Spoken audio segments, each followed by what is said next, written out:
আমার ছেলে আর মেয়ে একই বেডরুমে থাকত। একদিন গভীর রাতে হঠাৎ মেয়ের কান্নার মতো শব্দ শুনে আমি চমকে উঠলাম। শব্দটা এত অস্বাভাবিক ছিল যে আমার মনে অদ্ভুত এক কৌতূহল তৈরি হলো। আমার মেয়ে ফিসফিস করে বলেছিল, ভাই একটু আস্তে। মায়ের ঘরে একদম পাশে। তার কথাগুলো শুনে আমার মনে সন্দেহ সৃষ্টি হলো। আমি আস্তে করে তাদের ঘরের জানালা দিয়ে উকি দিলাম। আর যা দেখলাম তা দেখে আমার দম বন্ধ হয়ে যাওয়ার মতো অবস্থা হয়। আমার নাম নীলিমা। আমি একজন সাধারণ গৃহবধূ। আমার 2 সন্তান ছিল, একটি ছেলে এবং একটি মেয়ে। মেয়ে আমার নিজের সন্তান হলেও ছেলে আমার দ্বিতীয় বিয়ের পর আমার জীবনে আসে। তাদের বয়সের ব্যবধান ছিল 3 বছর। আমার মেয়ের নাম ছিল সাদিয়া এবং ছেলের নাম রাতুল। আমি রাতুলকে নিজের সন্তানের মতোই ভালোবাসতাম। আমার দ্বিতীয় বিয়ের আগে সাদিয়া হস্টেলে থেকে পড়াশোনা করত। সে তার নতুন বাবা এবং ভাইকে খুশি মনে মেনে নিয়েছিল। তবে সে সিদ্ধান্ত নিয়েছিল যে তার পড়াশোনা হস্টেলের শেষ করবে। আমি তার ইচ্ছার উপর জোর দিইনি। সম্প্রতি সাদিয়া তার গ্র্যাজুয়েশন সম্পূর্ণ করে বাড়ি ফিরেছে। একই সময়ে রাতুল ও তার পড়াশোনা শেষ করেছে। তারা দীর্ঘদিন পরে একে অপরের সঙ্গে দেখা করল। কয়েকদিনের মধ্যে তারা চাকরির জন্য অন্য একটি শহরে যাওয়ার সিদ্ধান্ত নেয়। তাদের চাকরি একই শহরে হলেও ভিন্ন ভিন্ন কোম্পানিতে ছিল। তারা সিদ্ধান্ত নেয় একসঙ্গে থাকলে খরচ কম হবে। আমারও তাদের এই সিদ্ধান্ত ঠিক মনে হয়েছিল। তাই তাদের একসঙ্গে থাকার অনুমতি দিয়ে আমি তাদের কাজের জন্য অন্য শহরে পাঠিয়ে দিই। কিন্তু সন্তানদের চলে যাওয়ার পর বাড়ি খুবই ফাঁকা ফাঁকা লাগছিল। তবুও আমি জানতাম তাদের নিজেদের জীবন গড়ার জন্য একটি গুরুত্বপূর্ণ। আমাদের পরিবারের আর্থিক অবস্থা খুব ভালো ছিল না। আমার স্বামীর পেনশন ছিল খুবই সামান্য, যা দিয়ে পুরো পরিবারের খরচ চালানো কঠিন হয়ে পড়েছিল। সন্তানদের পড়াশোনার খরচ চালানোর জন্য আমরা আমাদের একমাত্র বাড়িটি বিক্রি করতে বাধ্য হই। বছর খানেক পরে আমাদের সন্তানরা চাকরি পেয়ে প্রতি মাসে কিছু অর্থ পাঠাতে শুরু করে। আমি সেই অর্থ কিছুটা বাড়ির খরচে ব্যয় করতাম, আর বাকিটা সঞ্চয় করতাম। এভাবেই 6 মাস কেটে যায়। তবে এই সময়ের মধ্যে আমি একবারও সন্তানদের দেখতে যেতে পারিনি। আমার স্বামী পক্ষাঘাতে আক্রান্ত ছিলেন এবং তার দেখাশোনার জন্য বাড়িতে আর কেউ ছিল না। 2 বছর পর দীপাবলির সময় ঘনিয়ে এলো। আমি সন্তানদের বাড়িতে আসার জন্য বলি, কিন্তু তারা কাজের ব্যস্ততার অজুহাত দিয়ে আসতে রাজি হয়নি। ফোনে তাদের কাছে আমার আকুতি জানালেও তাতে কোনো লাভ হয়নি। অবশেষে আমি নিজে তাদের সঙ্গে দেখা করার সিদ্ধান্ত নিই। একদিন আমি আমার স্বামীর এক ঘনিষ্ঠ বন্ধুকে দেখে তার যত্নের দায়িত্ব দিলাম এবং সন্তানদের কাছে যাওয়ার জন্য যাত্রা শুরু করলাম। ট্রেন স্টেশন থেকে আমি ভিডিও কল করে তাদের জানালাম যে আমি আসছি। আমার বড় ছেলে রাতুল এই খবর শুনে বিস্মিত হয়। সে আমাকে বলল, মা, তোমাকে আসার দরকার নেই, আমরা 3 দিনের মধ্যে বাড়ি ফিরব। তার কথায় আমি তাকে প্রতিশ্রুতি দিলাম এবং বাড়ি ফিরে এলাম। 3 দিন পর খুব সকালের প্রথম ট্রেনে আমার সন্তানরা বাড়ি ফিরে এল। তাদের দেখে আমার চোখে পানি চলে এলো। আমি তাদের বুকে জড়িয়ে ধরলাম। আমার মনে হলো এটাই আমার জীবনের সবচেয়ে সুখের মুহূর্ত। আমি রাতুল ও সাদিয়াকে দীর্ঘদিন পর একসঙ্গে দেখে খুব খুশি হয়েছিলাম। তবে সাদিয়ার মধ্যে বেশ কিছু শারীরিক পরিবর্তন লক্ষ্য করলাম। গত 2 বছরে তার চেহারায় অনেকটা পরিবর্তন এসেছে। যেদিন তারা বাড়ি ফিরল, আমি লক্ষ্য করলাম যে তারা দুজনে একসঙ্গে একটি ঘরে ঢুকে গেল। আমি ভেবেছিলাম সাদিয়া হয়তো তার ব্যাগ রেখে ঘর থেকে বেরিয়ে আসবে, কিন্তু 1 ঘন্টা কেটে যাওয়ার পরও তারা ঘর থেকে বেরোয়নি। তখন আমি চা ও নাস্তা নিয়ে তাদের ঘরে গেলাম। আমি বললাম, তোমরা দুজন কি এবার থেকে এই ঘরেই থাকবে? বাড়ির ছাদে আর একটা ঘর আছে রাতুল, তুমি সেখানে চলে যাও, এই ঘরটা সাদিয়া থাকুক। তখন রাতুল বলল, না, আমি সাদিয়াকে ছেড়ে অন্য ঘরে থাকতে পারবো না। আমরা গত 2 বছর ধরে একই ঘরে থাকার অভ্যাস করে ফেলেছি, এখানেও ঠিক তেমনই থাকব। তার কথা শুনে আমার একটু অস্বস্তি হলো।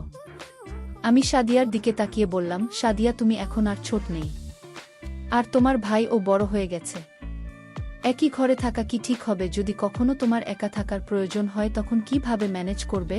তখন সাদিয়া উত্তর দিল, মা, আমরা যে শহরে কাজ করতাম সেখানে 2 ঘরের ফ্ল্যাট ভাড়া অনেক বেশি, তাই আমরা গত 2 বছর ধরে একই ঘরে থেকেছি। যখন সেখানে থাকতে পেরেছি তাহলে এখানে কেন পারবো না? আমার ছেলে রাতুল ও মেয়ে সাদিয়া একসঙ্গে একটি ঘরে থাকতে চেয়েছিল। আমি তাদের সিদ্ধান্তে আপত্তি করিনি। সেদিন আমি সারাদিন ঘরের কাজে ব্যস্ত ছিলাম। দুপুরে রাতুলের পছন্দের খাবার তৈরি করলাম এবং রাতে সাদিয়ার পছন্দের বিভিন্ন পদ রান্না করলাম। কিন্তু লক্ষ্য করলাম সাদিয়া খাবার খুব কম খেল। এটা আমার কাছে অস্বাভাবিক মনে হলো। তখন আমি সাদিয়াকে জিজ্ঞেস করলাম, তুমি এত কম খাচ্ছ কেন? আগে তো তোমার পেট পুরো পরিষ্কার হয়ে যেত। সাদিয়া বলল, মা, এখন আমার রুচি বদলেছে। ম্যাচের সাধারণ খাবারে অভ্যস্ত হয়ে গেছি, তুমি কাল থেকে সাদা মাথা রান্না করো। তাদের মধ্যে এই পরিবর্তন দেখে আমার মনে হলো বাইরে থাকার অভিজ্ঞতা তাদের আরও দায়িত্বশীল এবং পরিস্থিতি অনুযায়ী মানিয়ে নেওয়ার ক্ষমতা শিখিয়েছে। তবে আমি লক্ষ্য করেছিলাম তারা দুজনেই একে অপরের থেকে এক মুহূর্ত দূরে থাকতে পারছিল না। যেখানে সাদিয়া থাকত রাতুল ঠিক সেখানেই চলে যেত। এক রাতে আমার স্বামী ঘুমিয়ে পড়ার পর আমি তাদের ঘরে গেলাম। আমার এবং তাদের ঘর পাশাপাশি ছিল। আমি ভাবলাম একটু তাদের সঙ্গে কথা বলি। ঘরে ঢুকে দেখি রাতুল সাদিয়ার হাত ধরে বসে আছে। আমাকে দেখে তারা চমকে উঠল, যেন তারা কিছু লুকাচ্ছিল। আমি সেই সময় কিছু বলিনি এবং বিষয়টা এড়িয়ে গেলাম। কিন্তু পরদিন সকালে এমন একটি ঘটনা ঘটল যা আমাকে চিন্তায় ফেলে দিল। সকালের দিকে আমি তাদের ঘরের দিকে গেলাম। দেখলাম বিছানার চাদরটা শুকাতে দেওয়া হয়েছে। এত সকালে কি চাদর হতে পারে? কৌতূহলী হয়ে আমি সাদিয়াকে জিজ্ঞাসা না করেই ঘরের দিকে এগোলাম। দেখি ঘরের দরজা বন্ধ। ঠিক তখনই পিছন থেকে রাতুলের ডাক শুনলাম, মা, নাস্তায় কি বানিয়েছ? দরজার বাইরে এসে রাতুল আমাকে প্রশ্ন করল। আমি তাকে জিজ্ঞাসা করলাম, তোমাদের ঘরের চাদর এত সকালে কি হয়েছে? কেন ধরেছে? আমার প্রশ্ন শুনে রাতুল একটু অস্বস্তিতে পড়ল। তার চোখ বারবার সাদিয়ার দিকে যাচ্ছিল। তখন পায়ের সামনে এসে বলল, মা, চাদরটা আমিই ধরেছি। ওটাতে ধুলো জমেছিল, তাই বারবার হাঁচি আসছিল। এজন্য সকালে ধুয়ে নিয়েছি। আমি বললাম, তোমাদের আসার আগে আমি সবকিছু পরিষ্কার করেছিলাম। চাঁদের ধুলো আসবে কিভাবে? আমার প্রশ্ন শুনে সাদিয়া একটু বিড়ম্বনায় পড়ল। তার মুখের অভিব্যক্তি বলে দিচ্ছিল সে কিছু লুকোচ্ছে। তখন রাতুল বলল, মা, আমার খুব খিদে পেয়েছে। তুমি কি চাদর নিয়ে কথা বলছো আর আমি খেতে পারছি না? তুমি কি খাবার দেবে নাকি আমাকে বাইরে গিয়ে খেতে হবে? এ কথা শুনে আমি আলোচনা বন্ধ করে রান্নাঘরে নাস্তা বানাতে চলে গেলাম। পরে কাজের ব্যস্ততায় বিষয়টি ভুলে গেলাম। কিছু দিন ধরে লক্ষ্য করছিলাম আমার দুই সন্তানের আচরণে বেশ পরিবর্তন এসেছে। সাদিয়া যে আগে আমার সঙ্গে অনেক গল্প করত, এখন বেশিরভাগ সময় নিজের ঘরেই থাকে। সে আমার সামনে বেশিক্ষণ থাকতে চায় না। সেদিন সন্ধ্যায় খাবার খাওয়ার সময় সাদিয়া হঠাৎ শরীর খারাপ হয়ে গেল। খাওয়া শুরু করতেই সে থালার দিকে তাকিয়ে রইল এবং কিছুক্ষণের মধ্যেই বমি ভাব শুরু হলো। দ্রুত বাথরুমের দিকে ছুটল আর রাতুল ও তার পেছনে গেল। আমি হতবাক হয়ে গেলাম, বুঝতে পারছিলাম না হঠাৎ কি হলো। আমিও বাথরুমের কাছে গেলাম। তখন রাতুল সাদিয়াকে কাঁধে ভর দিয়ে বাইরে নিয়ে আসছিল। রাতুলের সাথে তাকে ধরে রাখার ভঙ্গি আমার কাছে কিছুটা অস্বাভাবিক লাগল। তার এক হাত ছিল সাদিয়া কাঁধে এবং আরেকটি ছিল তার কমবে। এটি দেখে আমার মনে অদ্ভুত অনুভূতি হল। তারা এমন আচরণ কেন করছে? আমার মনে বিভিন্ন প্রশ্নে ভরে যেতে থাকল। আমার মন তখনও অস্থির। তবে কিছু বললাম। সাদিয়াকে আরাম দেওয়ার জন্য আমি নিজেই তার পাশে গিয়ে তাকে হাত ধরে ঘরে নিয়ে এলাম। তারপর তাকে এক গ্লাস পানি দিলাম এবং জিজ্ঞাসা করলাম, তোমার হঠাৎ এমন বমি ভাব হলো কেন? খাওয়া শুরুর আগে তো বমি লাগছে। আমার প্রশ্নের উত্তর রাতুল দিল, মা, সাদিয়া ঘরে বসে তেল মশলা দেওয়া চিপস খেয়েছে, তাই এখন তার এমন লাগছে। সাদিয়া ও রাতুলের কথা সমর্থন করে বলল, হ্যাঁ মা, আমি চিপস খেয়েছি। এখন থেকে আর এমন করব না। আমি জিজ্ঞাসা করলাম, এখন কেমন লাগছে? একটু খেয়ে নাও, তারপর বিশ্রাম করো। সাদিয়া বলল, মা, আমি অনেক চিপস খেয়ে ফেলেছি, এখন আর খেতে ইচ্ছে করছে না। আমি ঘুমোতে যাচ্ছি, তোমরা খেয়ে নাও। এটা বলেই সাদিয়া তার ঘরে চলে গেল। তা না খেয়ে ঘুমাতে যাওয়াটা আমাকে বেশ অস্বস্তিতে ফেল। রাতের খাবার শেষে আমি তার জন্য এক গ্লাস দুধ নিয়ে গেলাম। রাত তখন প্রায় 9টা। দেখলাম তারা দুজনেই ঘরে দরজা বন্ধ করে দিয়েছে। আমি দরজায় টোকা দিতেই রাতুল দরজা খুল। ঘরের ভিতরে তাকিয়ে দেখি সাদিয়া ঘুমিয়ে আছে এবং রাতুল এখনও জেগে আছে। সাদিয়াকে গভীর ঘুমে দেখে আমি তাকে আর ডাকলাম না। দুধ রেখে আমি ফিরে আসতে চাইলাম, কিন্তু বেরোনোর সময় আমার শাড়ির আঁচল দরজা খুঁটিতে আটকে গেল। যখন সেটা খুলতে চেষ্টা করছিলাম তখন ভেতর থেকে সাদিয়ার গলার শব্দ পেলাম। সে রাতুলকে বলছিল, ভাইমা কি চলে গেল? তার কথায় বোঝা গেল সে ঘুমানোর ভান করছিল। এই কথা শুনে আমি আবার দরজায় নক করলাম। রাতুল দরজা খুলে জিজ্ঞাসা করল, মা আবার কি হলো? আমি সোজা জিজ্ঞাসা করলাম, তোমাদের মধ্যে কি চলছে? সাদিয়া কেন ঘুমানো ধান করছিল? সাদিয়া তখন উঠলে এবং বলল, মা, আমি ভেবেছিলাম তুমি কিছু খাওয়ার জন্য নিয়ে এসেছ। আমি তো খেতে চাইনি, তাই ঘুমানোর ভান করছিলাম। তাদের এমন আচরণে আমার সন্দেহ আরও বাড়ল। আমি রাতুলকে বললাম, আজ রাত তুমি তোমার বাবার সঙ্গে আমার ঘরে শুয়ে পড়ো। আমি সাদিয়ার সঙ্গে থাকব। এই কথা শুনে রাতুল বলল, মা, আমি ঘর ছেড়ে কোথাও যাব না। সাদিয়া বলল, মা, আমি ভাইয়ের সঙ্গেই থাকব। ও না থাকলে আমার ঘুম আসে না। ওরা আমার কথা কিছুতেই শুনতে চাইছিল না। অবশেষে আমি বললাম, ঠিক আছে, তোমরা একই ঘরে থাকতে পারো, তবে আজ থেকে দরজা বন্ধ করবে না। ওরা বাধ্য হয়ে আমার কথা মেনে নিল। পরের দিন সকালে আমার বড় দিদি বাড়ি এলেন। তার আগমনে সবাই খুশি হয়ে গেল। দিদি বললেন, আমি বিশেষ করে তোমাদের সঙ্গে সময় কাটাতে এসেছি। কথাবার্তার মাঝে দিদির সাদিয়ার বিয়ের প্রসঙ্গ তুললেন। তিনি বললেন, আমাদের সাদিয়া এখন বিয়ের উপযুক্ত হয়ে গেছে। আমার বড় দিদি বললেন, সাদিয়া এখন বড় হয়েছে, ওর বিয়ের কথা ভাবা উচিত। কথার মাঝেই তিনি নিজের সঙ্গে আনা কয়েকজন ছেলের ছবি বের করলেন। দিদি যখন সাদিয়াকে ছবিগুলো দিলেন তখন রাতুল তাড়াতাড়ি ছবিগুলো নিজের হাতে নিয়ে নিল। রাতুল বলল, মাসি, এই ছেলেগুলো পায়ের জন্য একদম ঠিক নয়। ওর জন্য এমন একজন হতে হবে যিনি আমার মতো স্মার্ট এবং সুন্দর। আপনি কেমন করে এমন বয়স্ক ছেলেগুলোর ছবি আনলেন? আমার দিদি ছিলেন কঠোর স্বভাবের এবং মজা একদম পছন্দ করতেন না। তখন রাতুল মজা করছিল না, নাকি সিরিয়াস ছিল সেটা বোঝা কঠিন ছিল। কিন্তু তার কথা শুনে দিদি রেগে গেলেন। তিনি বললেন, তোমার বোঝা দরকার নেই। এই ছেলেরা মাত্র 5 বছরের বড়। স্বামী স্ত্রীর বয়সের এতটুকু পার্থক্য তো থাকতেই পারে। রাতুল জবাব দিল, 5 বছরের নয়, স্বামী স্ত্রীর বয়সের পার্থক্য 3 বছরের বেশি হওয়া উচিত নয়। আমি নিজেই এমন একজন খুঁজে দেব যে পায়ের জন্য একদম উপযুক্ত হবে। রাতুলের এই কথাগুলো আমার কাছে অদ্ভুত লাগল। সেখানে সাদিয়ার বিয়ের কথা হচ্ছিল, আর সে নিজেকে পাত্রের সঙ্গে তুলনা করেছিল। তাই আমি তাকে কিছু না বলে বললাম, তুমি এখন তোমার ঘরে যাও। রাতুল রুমে চলে যেতেই সাদিয়া তার পিছনে চলে গেল। যখন ওরা দুজন রুমে চলে গেল, তখন আমার বড় দিদি, আমার বোন আমাকে বলল, বিনিতা, এই কথাটি আমি তোমাকে 20 বছর আগেও বলেছিলাম। যখন তুমি বিয়ে করতে চলেছিলেন তোমার স্বামীর সঙ্গে আমার কোনো সমস্যা ছিল না, কিন্তু তার সৎ ছেলেকে গ্রহণ করা আমার কখনো ঠিক মনে হয়নি। তুমি যদি 2 মেয়ের বাবা এমন একজনের সঙ্গে বিয়ে করতে তবে সেটাও ঠিক থাকত, কিন্তু তুমি সব ছেলেকেও গ্রহণ করলে, যা আমার কাছে কখনই গ্রহণযোগ্য ছিল না। এখন যেভাবে বাড়ির পরিস্থিতি দেখছি সেটাও ঠিক মনে হচ্ছে না। তার আচরণে কিছু একটা সমস্যা রয়েছে। আমি আমার বোনকে বললাম, দিদি, তুমি এসব কি বলছো? দিদি বলল, আমি জানি আমার কথা তোমার খারাপ লাগবে, কিন্তু আমি সবসময় সত্য বলি। আমি তোমার ছেলে মেয়েদের উপর একটু ভরসা করতে পারি না, আর তোমাকেও করতে বলবো না। আমি সাদিয়াকে জানি, কিন্তু তোমার সব ছেলেকে তুমি এখনো পুরোপুরি বুঝতে পারেনি। তুমি তাদের দুজনকে একসঙ্গে শহরে পাঠিয়েছ। এটা তোমার সবচেয়ে বড় ভুল। এখন তারা বড় হয়ে গেছে। তুমি কি জানো, শহরে ভাই বোন বন্ধুর মতো থাকে, কিন্তু সম্পর্ক বন্ধুত্বের চেয়েও এগিয়ে যেতে পারে। তুমি কি কখনো তাদের ফ্ল্যাটে গিয়েছ না জানি। আমি শুধু চাই তাদের সম্পর্কে এমন কিছু না ঘটুক যা আমাদের পরিবারের জন্য লজ্জার কারণ হয়ে দাঁড়ায়। দিদির কথা তিক্ত ছিল, কিন্তু এখন আমি রাতুল আর সাদিয়ার আচরণ নিয়ে সন্দেহ করতে শুরু করেছি।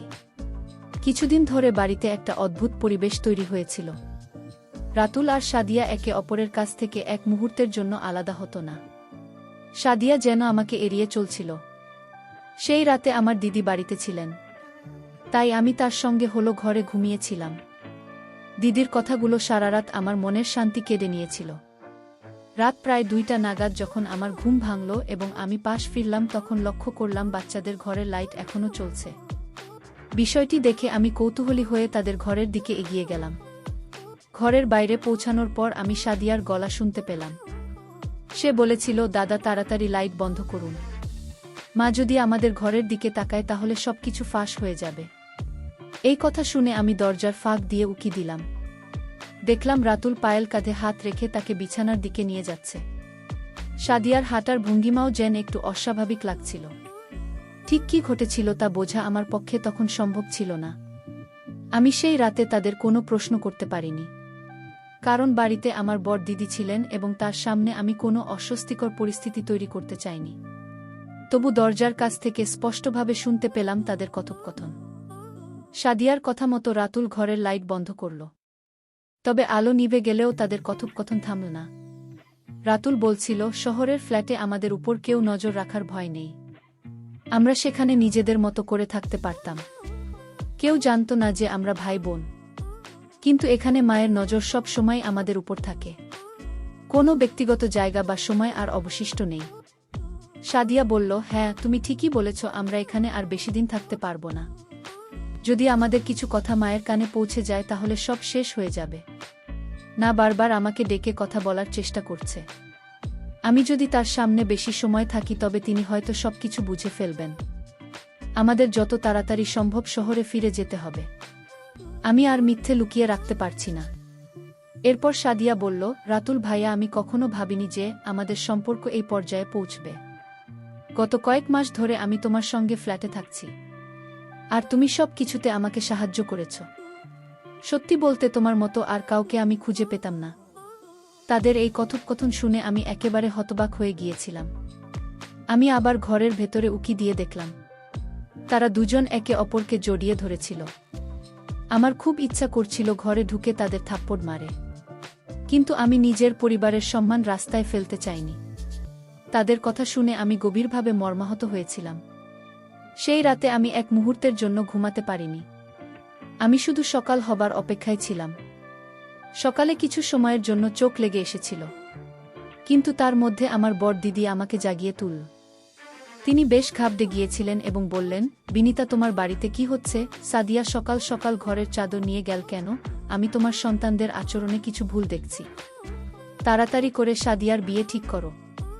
আমি তোমার সৎ ছেলের উপর একটু ভরসা করতে পারছি না। তখন আমি দিদির সামনে মিথ্যে বললাম। আমি নিজেই সাদিয়াকে চাদর দেওয়ার জন্য বলেছিলাম। দিদি আমার কথা বিশ্বাস করলেন, কিন্তু আমার মনে গভীর সন্দেহ দানা বাঁধতে শুরু করেছিল। রাতের কথোপকথন এবং তাদের ব্যবহারের উপর ভিত্তি করে আমি ইতিমধ্যেই অনেক কিছু আন্দাজ করতে পেরেছিলাম। সকালে প্রথম সাদিয়া উঠে ঘর পরিষ্কার করছিল। রাতের কথা শোনার পর আমার কাছে পরিষ্কার হয়ে গিয়েছিল যে কেন সে চাদর ধরে নিয়ে গিয়েছিল। বেলা প্রায় 11টা গিয়েছিল, কিন্তু আমার বড় দিদির বাড়ি থেকে যাচ্ছিলেন না। বাচ্চারা বলেছিল যে তারা ক্যাফেতে যাচ্ছে। যখন আমার দিদি শেষমেশ নিজের বাড়ির পথে রওনা দিলেন, আমি বাচ্চাদের ঘরে ঢোকার সুযোগ পেলাম। আমি রাতুল এবং সাদিয়া ও ব্যাগ তল্লাশি করলাম। সাদিয়ার ব্যাগ থেকে আমি এমন কিছু পেলাম যা দেখে আমার মাথার উপর থেকে আকাশ যেন ভেঙে পড়ল। আমার সন্দেহ নিশ্চিত হয়ে গেল যে তারা সম্পর্কের সব সীমা অতিক্রম করেছে। আমি সেই জিনিসটি হাতে নিয়ে ফুপিয়ে কেঁদে উঠলাম। আমি বিছানায় বসে মাথা ধরে আছি। এমন সময় পিছন থেকে রাতুলের গলা শুনতে পেলাম। সে বলল, মা, আজ সন্ধ্যায় আমরা বেরিয়ে যাচ্ছি। ছুটির দিন শেষ হয়ে গেছে। তার কথা শুনে আমি রাগে ফেটে পড়লাম। উঠে গিয়ে তার কলার ধরে বললাম, অসভ্য, তুই নিজের আসল রূপ দেখিয়ে দিল্লি। তুই তোর বোনের সঙ্গে। আমি প্রেগন্যান্সি কি দেখিয়ে বললাম? সাদিয়া গর্ভবতী, আর এর জন্য দায়ী তুই। আমি সব বুঝে গেছি। তোমাদের সমস্ত কাজকর্ম আমার সামনে প্রকাশ হয়ে গেছে। আমি কথা বলতে বলতে আরও রাগে ফেটে পড়ছিলাম। তখনই পিছন থেকে সাদিয়া এসে উপস্থিত হল। তার মুখ দেখেই আমার হাত থেকে প্রেগন্যান্সি কিট পড়ে গেল। সাদিয়া শান্ত কণ্ঠে বলল, মা, দাদার উপর দয়া করে এমন অভিযোগ আনবেন। তুমি যা দেখেছ বা শুনেছ তার পেছনে পুরো সত্য তুমি জানো না। হ্যাঁ, আমি গর্ভবতী, তবে এর সঙ্গে দাদার কোনো সম্পর্ক নেই। আমি হতবাক হয়ে তার দিকে তাকালাম। তাই ধীরে ধীরে বলতে শুরু করল, মা, আমার আগের কর্মস্থলে এক ম্যানেজারের সঙ্গে আমার একটি সম্পর্ক গড়ে উঠেছিল। সেই সম্পর্ক ভেঙে যাওয়ার পর আমি জানতে পারি যে আমি গর্ভবতী। যখন তাকে জানাই তখনই জানতে পারি যে সে বিবাহিত। তার কথা শুনে আমার দুনিয়া যেন ভেঙে পড়ে। মানসিক যন্ত্রণায় আমি একসময় আত্মহত্যার চেষ্টা করি, কিন্তু দাদা আমাকে সময় মতো উদ্ধার করে। তারপর সাদিয়া গভীর শ্বাস নিয়ে বলল, দাদা আমার সবচেয়ে বড় ভরসা। সে আমার পরিস্থিতি বুঝে এবং আমাকে মানসিকভাবে শক্তি যোগায়। যখন আমি গর্ভপাত করার সিদ্ধান্ত নিই, তখন ডাক্তার জানান এটি করলে ভবিষ্যতে মা হওয়ার সম্ভাবনা আর থাকবে না। সেই সময় দাদা আমাকে আশ্বস্ত করে বলেছিল, মা হওয়া একটি নারীর জীবনের গুরুত্বপূর্ণ অধ্যায়। আমি তোমার জন্য এমন একজনকে খুঁজে বের করব যে তোমাকে গ্রহণ করবে এবং তোমার সন্তানকে ভালোবাসবে। এমন কেউ না থাকলে আমি নিজেই তোমার সন্তানের দায়িত্ব নেব। সাদিয়া এই কথাগুলো শোনার পর আমি স্তব্ধ হয়ে গেলাম। আমার ভুল বোঝাবুঝি এবং সন্দেহ আমাকে কোথায় নিয়ে গিয়েছিল তা ভাবতে গিয়ে আমি নিজেই লজ্জিত হলাম। এরপর থেকে সাদিয়ার প্রতি আমার আচরণে পরিবর্তন এল। আমি তার যত্ন নেওয়া শুরু করলাম এবং তার জন্য সবসময় পাশে থাকার প্রতিশ্রুতি দিলাম। মা, আজ সকালে মাসি তোমাকে চাদর নিয়ে যা বলেছে সেটা আমি শুনেছি। প্রেগন্যান্সির কারণে মাঝে মধ্যে রাতের বেলা আমার বমি হয়। এতে বিছানা চাদর নোংরা হয়ে যায়। তাই আমি সেটি সকালে ধুতে নিয়ে যাই। মা, প্রেগন্যান্সির কারণে রাতে আমার শরীর খারাপ হয়। অনেক সময় বিছানার চাদর নোংরা হয়ে যায়। সকালে আমি নিজেই সেটা ধরে ফেলি যাতে তোমার কিছু বুঝতে না হয়। আর দাদা দাদা শুধু আমার ভাই নয়, তার থেকে অনেক বেশি তিনি আমার জন্য বাবা, মা আর ভাইয়ের মতো সবকিছুই করেছেন। না, দয়া করে তার উপর এমন কোনো অভিযোগ আনবেন না যা তিনি কখনো করেননি। সাদিয়ার মুখ থেকে এই কথাগুলো শুনে আমার নিজের চিন্তা ভাবনা নিয়ে খুবই লজ্জা হলো। আমি এতদিন রাতুলকে সৎ সন্তান বলে মনে করছি, কিন্তু সে তার বোনের প্রতি সৎ ভাইয়ের চেয়েও বেশি ভালোবাসা এবং সম্মান দেখিয়েছে। সে এমন এক পরিস্থিতি খুবই বিচক্ষণতার সঙ্গে সামলেছে, যেখানে না আমার কিছু জানতে হয়েছে, না কোনো সমস্যা সৃষ্টি হয়েছে। আমি রাতুলের কাছে ক্ষমা চাইলাম এবং সাদিয়া ভুলের জন্য তাকেও মাফ করে দিলাম। এরপর থেকে আমি নিজে পায়ের যত্ন নিতে শুরু করলাম। রাতুল তার দেওয়া প্রতিশ্রুতি রেখেছে। সে এমন একজন মানুষের সঙ্গে সাদিয়ার বিয়ে ঠিক করল যে শুধু সাদিয়াকে নয়, তার সন্তানকেও স্বীকার করে নিল। এভাবে রাতুল শুধু একজন ভাইয়ের দায়িত্ব পালন করেনি, বরং পরিবারের প্রধান হিসেবেও তার কর্তব্য সম্পন্ন করেছে। গল্পের মূল চরিত্র প্রথমে যে ঘটনাটি দেখেছিল এবং তার ভিত্তিতে যে সিদ্ধান্ত নিয়েছিল তা ছিল সম্পূর্ণ ভুল বোঝাবুঝির ফল। এটি আমাদের শেখায় কোনো বিষয়কে বাইরে থেকে দেখে সিদ্ধান্ত নেওয়া অনুচিত। কখনো কখনো পরিস্থিতি যা মনে হয় তা আসলে সেভাবে ঘটে না। সন্দেহের ভিত্তিতে কাজ করার আগে পুরো সত্য জানা প্রয়োজন। সন্দেহ সম্পর্ক এবং পারিবারিক বন্ধনকে ধ্বংস করতে পারে। তাই ধৈর্য এবং যুক্তির মাধ্যমে পরিস্থিতি বোঝা উচিত।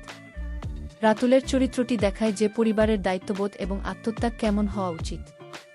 সে তার বোনকে সমর্থন করেছে, তার সমস্যাগুলো বোঝার চেষ্টা করছে এবং সর্বোপরি একটি সমাধান খুঁজে বের করেছে। গল্পে সাদিয়ার মা প্রথমে রাতুলের প্রতি ভুল ধারণা পোষণ করেছিলেন, কিন্তু সত্য জানার পর তিনি নিজের ভুল বুঝতে পেরে তা মেনে নেন এবং রাতুলের কাছে ক্ষমা চান।